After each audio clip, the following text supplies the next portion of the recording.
So in the sports equipment space, there's a lot of raw materials for the equipment. Like for instance, look at this basketball hoop. It's basically steel and glass.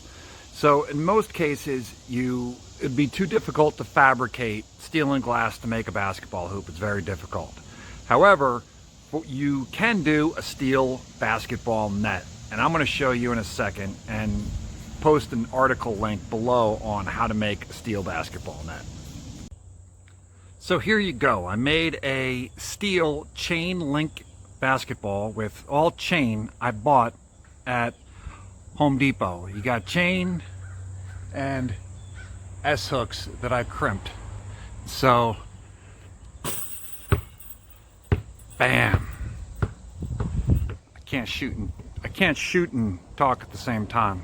So, I'll post a link to an article on how you make chain link basketball net using chain that you can buy from Home Depot, chain and S-hooks that you can buy from Home Depot. I'll even include pictures of the SKUs and pricing.